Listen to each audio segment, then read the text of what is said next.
With more than 100,000 subscribers on YouTube, ALDAS is here to join us on today's interview in A Girl Talks Formula One. Not only has he visited the McLaren factory, but he might have or might have not got him posted on Jacques Leclerc's Instagram.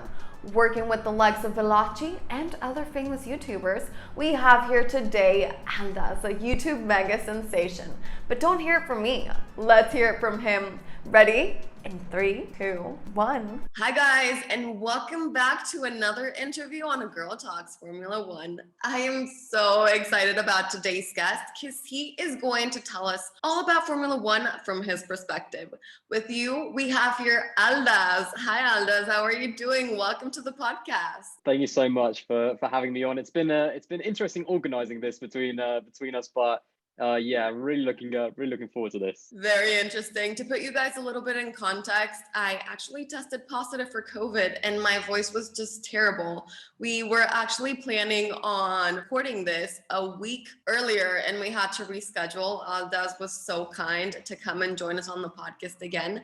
So thank you very much for that. So I wanted to ask you, Alda, let's start with the beginning, as always. So you do have this massive YouTube following. You'll even have your YouTube plaque of 100,000 subscribers, which, by the way, you've already surpassed that limit as well. What did you feel like when YouTube gave you this plaque?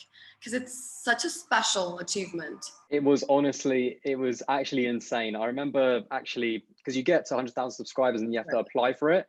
And it was a little bit difficult actually. So it's a bit of a challenge to actually get it, But when it arrived, it was just, it's so difficult to explain. It doesn't feel real. It doesn't feel like your channel has reached that kind of level. I mean, it goes like, it's right next to like my university diploma now. Like, that's the funny part. They're like next to each other. But yeah, that was special because obviously it took quite a long time. Obviously, it's all down to the people that watch my videos. Ultimately, they can be as good as, I think they are. But the fact that people actually choose to watch my content and then subscribe, like, it is so difficult to say thank you to everyone. But whenever I meet anyone randomly that says, oh, I watch the channel or I really like your content, it means so much. But I think a lot of people hear this from YouTubers and it does sound so cringy sometimes, but it really does mean so much. It's difficult to put it into words when someone actually watches your channel, and to get to 100,000 subscribers is obviously a massive milestone. But yeah, it was just unreal, and I still look at that plaque like all the time. I've got it. I don't have it with me in this room, but it's in my other room. But it's just would have been awesome. Amazing, honestly. Yeah. Did you cry? I was close, on the verge. No, not quite. But I remember, to be fair, the funny part is that I showed my mum, and she didn't quite, at the time, she didn't quite understand, what the plaque meant and what, she just thought, oh yeah, no, that's cool.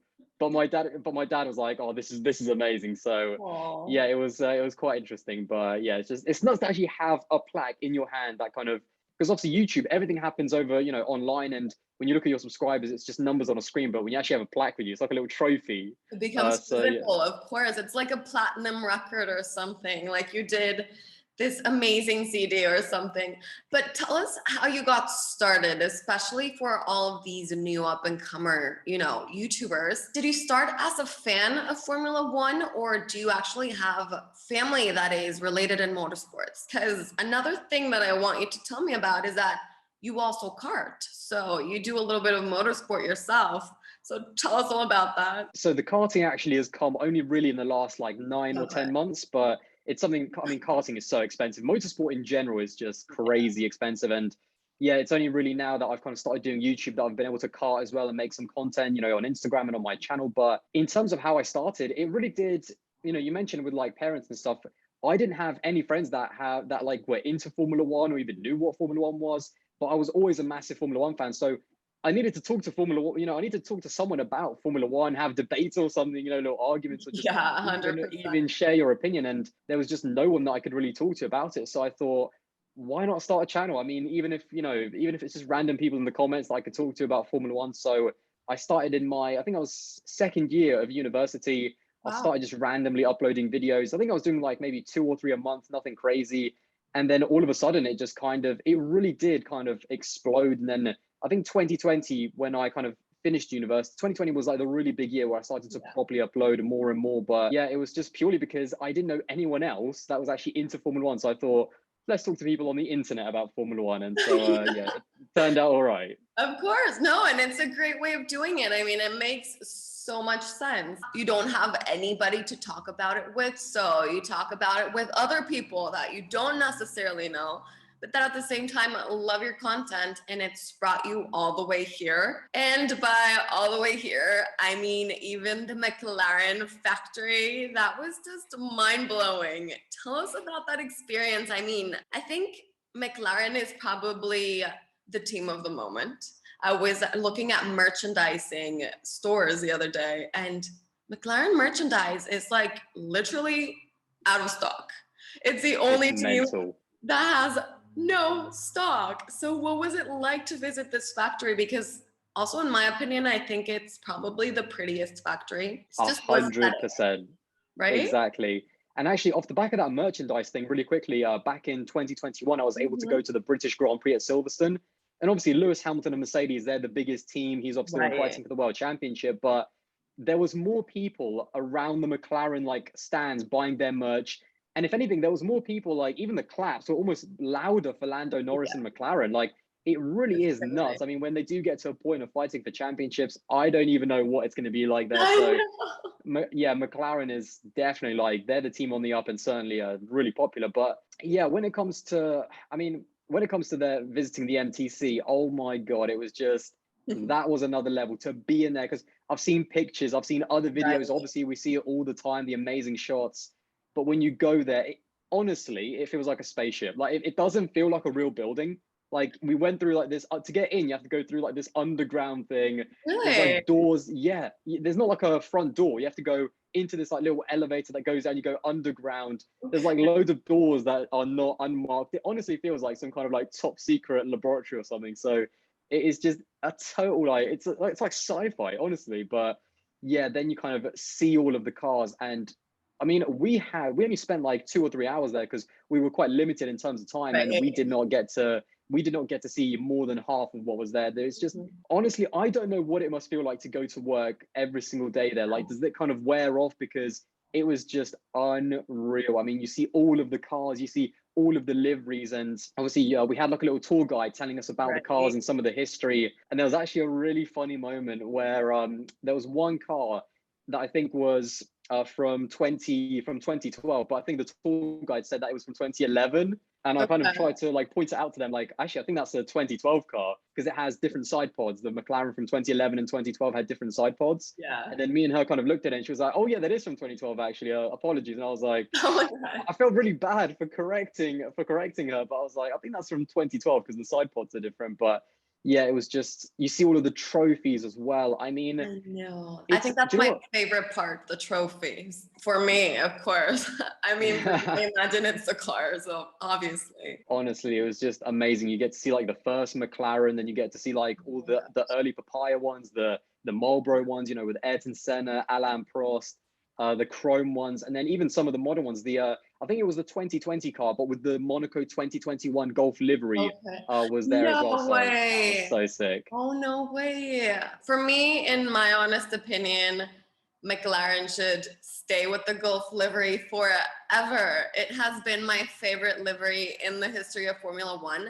And to be honest, I think that Formula One cars in general should do something different about their liveries because they're pretty, they're elegant, but they're all too basic. I mean, we remember the Michael Schumacher era and the Ayrton Senna, in which the liveries just had so much going on. It's like each car spoke for itself. What do you think about these types of new liveries that we have now that are so much more simple? I do think the 90s was kind of like, that was a really golden like era for liveries. I mean, there's so many iconic ones like the Marlboro McLaren in like the early 90s, even some of the Benettons. I remember, I think there was like a blue and green Benetton that Schumacher won. I think his second world championship, something like that. And even the Williams, I mean, there's so many. The 90s for me was still like probably the best in terms of liveries. But what's quite interesting is that I did a video a few months ago. I let basically Twitter decide what the best livery of all time is. So I created like a little bracket of the most popular liveries of all time. And basically like almost like they got to vote. So the fans got to vote on what is the greatest livery of all time, a bit of a democratic process. And in the end, the livery that actually won it was the chrome McLaren from like the late 2010s and to the early 2010s. So that kind of like with the Vodafone. So that's what people, so clearly there's still quite a bit of love for modern liveries, but yeah, I think those old school ones from like the Schumacher Ferraris and like the 90s is still probably the golden era in my opinion. Yeah, for me, that's the best era. But that's a funny thing. I mean, I feel there's a fandom and a different type of personality regarding the people, the followers, you know, the people that follow you on every type of social media. I bet you 100% that if you did that same poll, either on YouTube or on Instagram, the response would have been completely different, you know? 100%, yeah. But speaking of content, precisely of the videos that you upload, you are so controversial and in such a good way. And I've told you this because, guys, yes, I had COVID last week and we didn't film the podcast, but we did talk for quite some time. You film such contradictory points of view, which is what I love. It's like you give a little bit to everything. We have this love-hate video on Sebastian Vettel, and then we also have this video between like Alonso and Piastri, which in my opinion, I have to agree, I think that Piastri is going to take over Fernando Alonso's seat once he leaves.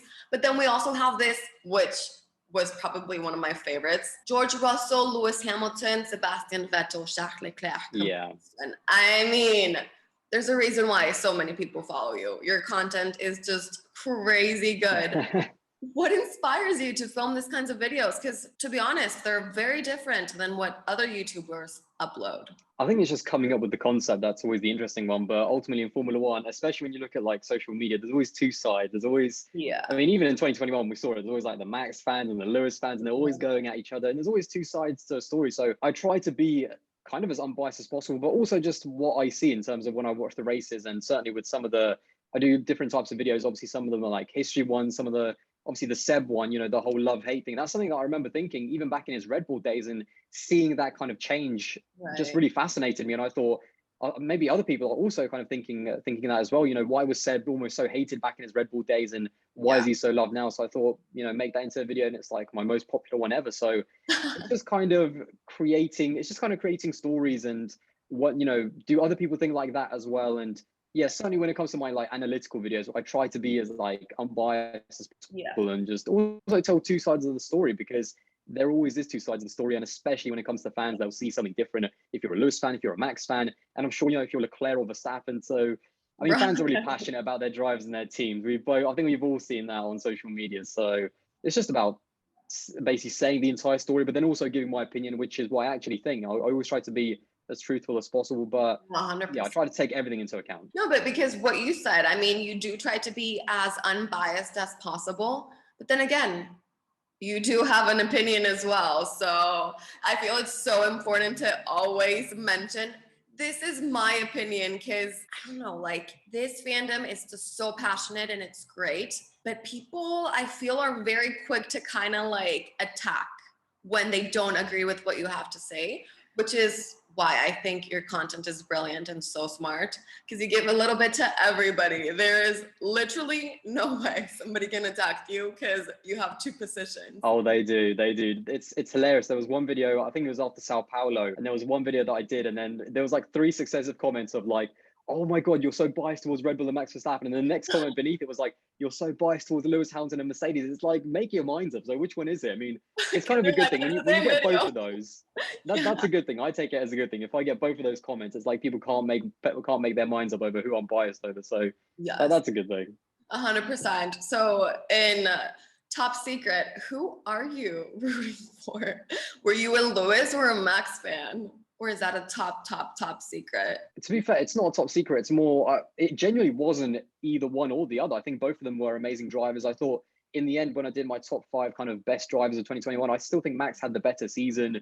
And I do think it was cool to see Max win a title, because we always saw the talent and we know that it was going to happen. It was just about Red Bull giving him a good enough package from the very beginning all the way to the very end. Because I feel like in 2019 and 2020, Red Bull always started slow, but then they really got there by the end of the season, but it was too late because Lewis and Mercedes kind of wrapped the title up.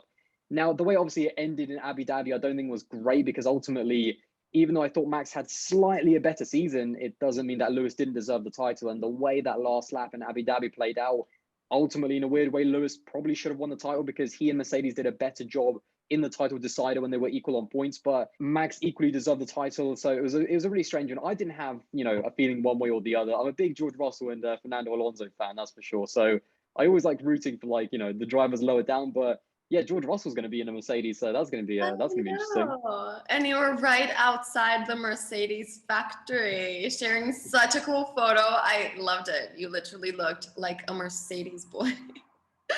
But before we move on to that, because there's also other types of rumors. I mean, now that we're getting into the whole Formula One topic, I am loving this because it's such a controversial, sport, I feel, especially this season, that it was so, black or white, 0 or 100. You were either Lewis or Max. Like, you couldn't have rooted for both. In your case, it was for none, but you cannot root for both. And I feel it took me such a long time to speak about that Abu Dhabi race, precisely because I didn't want to say the wrong thing. Sorry. I mean, I didn't want to speak in a moment of heat, especially as a Latina, we can, our mouths can sometimes say things that we don't really mean at the moment.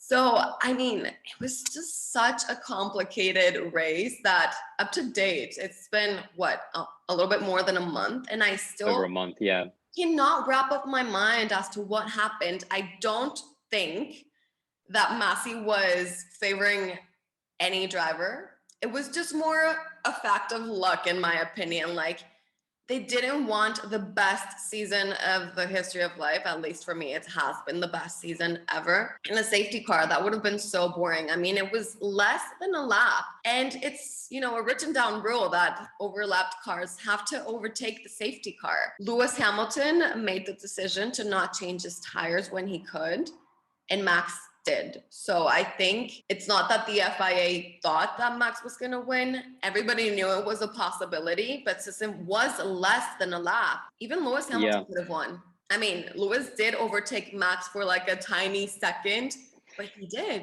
I think ultimately with Lewis though, he was kind of boxed in because I don't think he had the gap to pit. So that's like the big problem. It was really close, but yeah, it's just the way it ended because there was a lot of obviously talk going in. Yeah. Lewis and Max. That's the funny part. Going into the final, like the decider, everyone was talking, is Max going to crash Lewis out? Is Lewis going to crash Max out? Like, no one thought that it would be the FIA. And that's kind of the big thing with me, is that it wasn't anything to do with Lewis or Max. It was the way Michael Masi kind of orchestrated the final lap. And ultimately, a Formula One race is a finite amount of laps. Like, if there isn't enough laps under the rule book to finish under a green, or if we have to finish under a safety car, there's not much you can do. I mean, that's a Grand Prix race. You can't add on more laps. Ultimately, if Latifi's crash happened a little bit earlier, then you can totally understand that he wants to get the race, over and done with, get it back to green. But yeah, the thing about the safety car thing in terms of the race finishing under the safety car is that I always go back to 2012, which was another amazing season. And people forget, in that title decider, which was Brazil, that race also, and that title also finished under the safety car. But no one really goes back and says that it was a terrible season or that the title decider wasn't good enough. So I don't think it would have done anything, I don't think it would have made the season look bad, because ultimately it was Lewis who was ahead. Max did nothing wrong. He could pit because he had the gap. That's ultimately the risk you take when you're the car in front. I mean, Lewis benefited off that in Imola when he obviously went off and then the red flag came out and he was able to pit and repair his car as well. So it's a weird one. It's just the fact that it wasn't Lewis or Max who decided the title. It was the FIA, which is what really kind of stings, because the two options with only I think it was only 2 laps to go. The two options are, if you do want it to be a green flag race to the, to the finish, then the lap cars have to stay there because otherwise the rules say that if they do if they do overtake all of the cars, then it has to be one more lap that the safety car has to stay out. So it was the fact that it kind of was an in-between option that Michael Masi chose that really wasn't an option. That kind of leaves a bit of a sour taste after that decider. But yeah, it's a weird one, and it still hasn't gone away because obviously Mercedes, had a lot to say about it. We're still thinking in terms of, is Michael Masi still going to be the race director? So even a month and a half later, it's still not exactly 100% sorted, which is classic Formula One. Oh my gosh, yes, and that's exactly what I wanted to talk about. So happy for George Russell. You can talk about him before you answer me this. I'm going to be honest with you. I stated throughout the whole season that I am a Team Max fan. But when it came to results, I was always unbiased as well. I don't like to favor any driver. I just have a favorite driver, but my analysis on a race has nothing to do with who my favorite driver is. I just think this precise situation that is going on at the moment, you know, Lewis Hamilton threatening that he's going to retire from Formula One. It's a little game that's getting old in a way because it's been happening for quite a few seasons. He ends the season always stating that he's going to retire, and then surprise, he comes back. And it's precisely that, you know, what you said. Lewis and Mercedes, you know, just being in the mouth of everybody. That is I don't like that. I don't even know how to say this, but I don't like it. You don't like it? No, I mean, to be fair, I think with Lewis, like, let's not forget that happened at the beginning of 2021. The same thing happened because he didn't have a contract until really late at the beginning of the season. But I think as it is at the moment, I think Lewis hasn't really said anything. He's literally been just completely silent off social media. But I think the reason for that is that both Lewis and Mercedes, they want to put a bit of pressure on the FIA because of that obviously the FIA right now are doing that report in terms of what happened at Abu Dhabi. So Lewis is definitely going to come back, there's no doubt. But at the moment, both him and Mercedes are kind of trying to put a bit of pressure on the FIA. But I mean, I do actually want to ask you in terms of, like, because you said, you know, you're a big Max fan. What must it have been like in Mexico? Because I know you were obviously a steward at the Mexican Grand Prix. Well, at the Mexican Grand Prix, precisely. Obviously, everybody knew Checo was not going to win. I mean, he's a second driver, and that is more than clear. He basically signed a contract stating, I will forever be a second driver as long as I'm in Red Bull with Max Verstappen. So we all knew he wasn't going to win, okay? I mean, we all wanted to, obviously, but it wasn't a reality. So we were like, as long as he ends on the podium, because no Mexican driver had ever ended on a podium on the Mexican Grand Prix. For us, having Checo, even if it was a third place, it felt as if he had won, you know? Yeah, it looked like it as well. Yeah, and obviously every single Mexican wanted Max Verstappen to win. You would ask any Mexican, who do you want to win? They would all say Max, because he's with Checo, obviously. The fact that Checo had such a tough battle throughout the whole race with Lewis Hamilton it was so interesting, you know? It was just an amazing battle. And that's what I say when people ask me about the Mexican Grand Prix. It's all about perspective. It depends on how you were watching the race. If you were focusing on Checo, for you, it could have been one of the best races of the season. If you were focusing on the race per se, it was definitely boring, you know? But that battle with Lewis Hamilton, it was like a Max Lewis battle, but with Checo, you know? Max just had it so easy the whole race, so nobody really focused on him. I think he ended like 27 seconds. Yeah, he was in a class of one that weekend. I mean, it was crazy. So just like seeing Checo and Lewis, I was like, it literally gave me goosebumps. And for a little bit of the race, Checo was indeed in first place. And I don't know. Like, it was a crazy race, to be honest. And I think I told you last week, I was crying the whole race.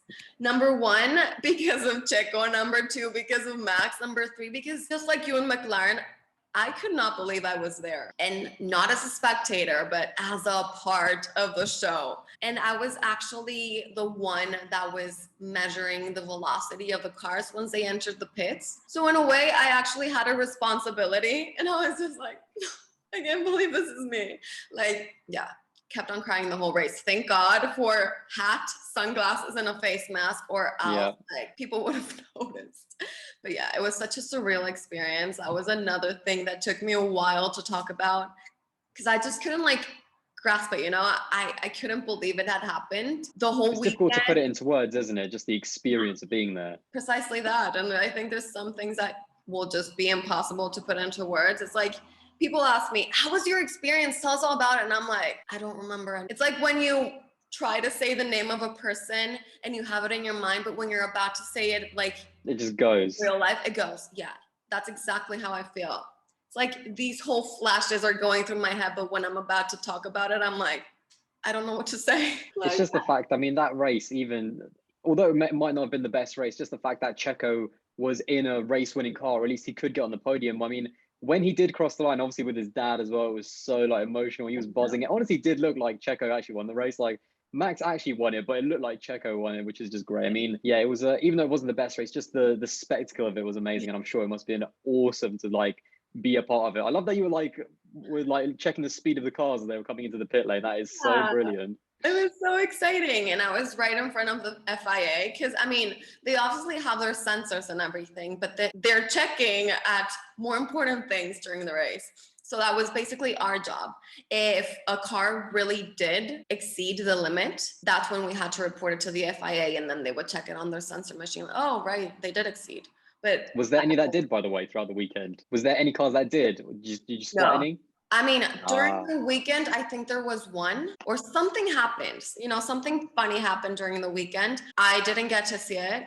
One of the other, you know, pit marshals told me like, oh yeah, I think it was Charles Leclerc. Something happened with Charles that day of the race. He was the one that would enter the pits the most carefully. It was so funny. He would always Did you notice him like a bit slower than everyone else, just to make sure? 100%. It was so brilliant. funny. It was really funny, but it was such an amazing weekend. And for me, Charles Leclerc was probably the highlight of my weekend. He is just so nice, so nice. And that's something that really surprised me because I never really saw him as one of the nicest drivers. And he was probably the nicest, you know? I didn't. Who was the least nicest? You got to say, who was the least? No, I don't have to say it. I won't say it. Can you say what number he races with? I mean, I think everybody knows the answer anyway. Come on, say it. I won't. When this finishes, when this finishes, yeah, of course. When we're not recording anymore, I will let you know. But I'm 100% sure everybody knows the answer. Everybody's thinking it in their head, just nobody wants to say it out loud. So anyway, whatever. Speaking of, you know, Formula One and people retiring and all of that, there's a lot of rumors, and I don't know if you've heard, that either Sebastian Vettel or Fernando Alonso would be the replacement for Lewis Hamilton. Give us your outtake on that, because I really want to know what you think. I mean, to be honest, I think I did a podcast actually recently talking about, you know, who potentially... Whoever is just listening, he actually took a breath before starting to talk about this. So it's an overwhelming response, let's see. Exactly. I mean, if Lewis does, if this actually did happen, I don't think it will, because I think Lewis is just being signed because it's the winter break. He wants to, you know, have his time off. But if he did like shock retire and then not come back, keep in mind, we're a month away from the cars being like less than a month away from the Mercedes being revealed. So that would be ridiculous last minute. I think honestly, it would be like a free for all for that Mercedes seat. I think everyone from Seb to Fernando to Oscar Piastri that would literally, even if you're not in F1, everyone would try to go for that seat. I mean, in terms of who I think would actually get it, I genuinely would see, I think Mercedes would go with either Pierre Gasly, because I feel Gasly is, when you look at Sebastian Vettel and Fernando Alonso, they're in projects right now. They're almost committed to their teams.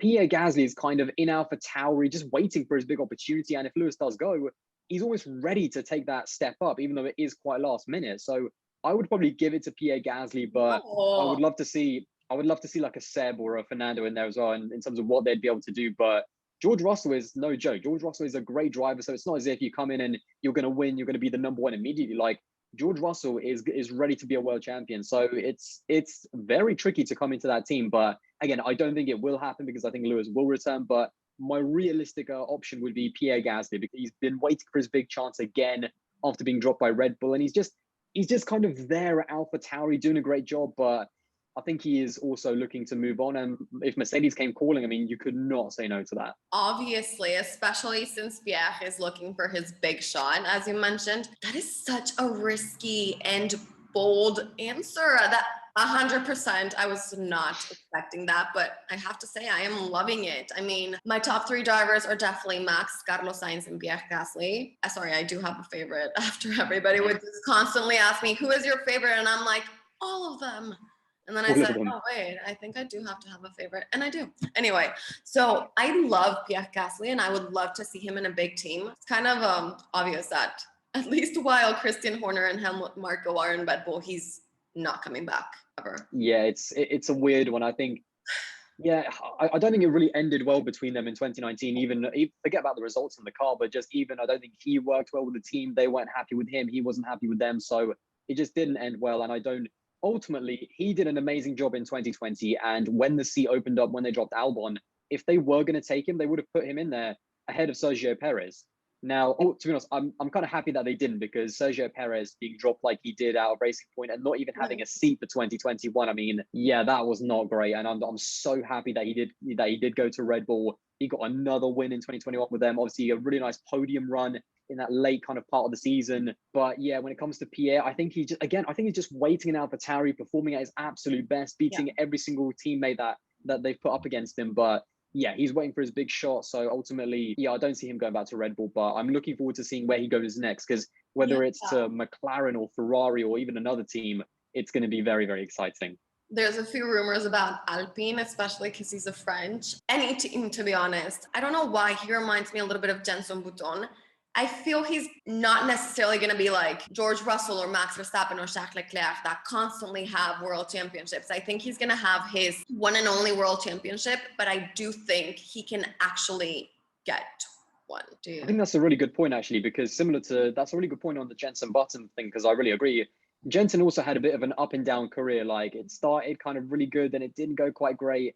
Then he was at BAR and Honda for all of those years. Then again, like, Honda went down and they became Brawn. And then he in his 1 year with Brawn, when they were like the best car on the grid, he did win the title. And ultimately, I mean, he's a great driver. And I definitely think that Pierre could be kind of the same way. His career could go a little bit up and down, but when he does kind of get in that right place at the right time with the car to win a championship, I could definitely see him being a world champion. He has that potential. I think there's still more things that he needs to prove in terms of going up against a much more difficult teammate and how he handles it, being in a bigger team where the expectations are way, way higher than AlphaTauri. But yeah, I definitely see the Jenson Button comparison. That's actually a really good one. I like that. Yeah, woo. No, that's the problem with Red Bull. I feel they had Daniel Ricciardo for so long, and Max Verstappen kind of like beat him to the first driver position. And I think they kind of wanted to try this thing in which there was a lot of resentment with Daniel Ricciardo, and Red Bull tried to hire all of these rookies to be alongside Max Verstappen, which he's such, like a strong driver. He has such a strong personality as well.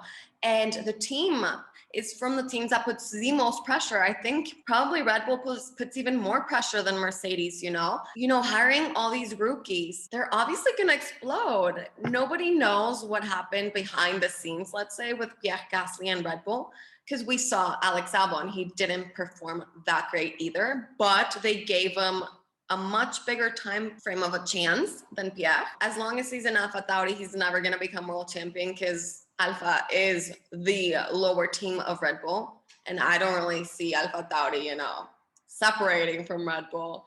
But I don't know. We'll see what happens. In the meantime, my previous guest, Steve Domenjo, which is actually the official circuit photographer in Formula One, has a question for you. Which color is the car of the next world champion? Well, luckily I've already done a predictions video on my channel, so I know exactly what it is. I did not talk about that because I do not want to see it, because I have not filmed mine and I don't want the response to affect my decisions. It's all right. I can still say just the winner. Just say the world champion, because I already have mine. That's the only response I have. Wait. Do you want me to? Can I say the color? Because then you can choose. You have to say the color. You have to say the color. I'll say the color. But actually, I'll say the color, but you can choose. But I won't say which driver. So I'm going to go scarlet red is the color of the car that's going to win the 2022 Drivers' World Championship. That is really bold. I would say Charles Leclerc, because it's the one you have on your thumbnail, but I think you're actually being sneaky. And I am saying this because I haven't seen the video and I won't see it until after I film mine. But because of everything Carlos Sainz is saying, I think that's who you said. Do you know what? I'm not even sure if I want to say. You're going to have to watch the video to find out. I can't watch it yet. Someone driving a Scarlet. You're going to have to find out. I can't say. I can only say the color. That's it. Don't tell me. Yeah, that was a question. You're so sneaky. The question was the color and you said the color. Perfect. Okay, guys, I'm not watching the video yet. So if you guys want to know who ALDAS said as a world champion, head out to his YouTube, which... please tell us all of your social media, ALDAS, and where people can actually find you and follow you. So obviously, in terms of YouTube, it's just ALDAS, just 5 letters, simple as that, which is my name. And all of my social media is ALDAS001. So yeah, pretty much the same for everything. So yeah, that's where I am. That's where all of my opinions are as well. I've always loved talking about Formula One. It always gets controversial on like Twitter or like Instagram or something, which I kind of love. It's brilliant when it just all kicks off because it just always happens. So yeah, that's where I am. Yeah, because it's healthy controversy. It's not like drama or anything. His content is really brilliant. And this 001 year car number.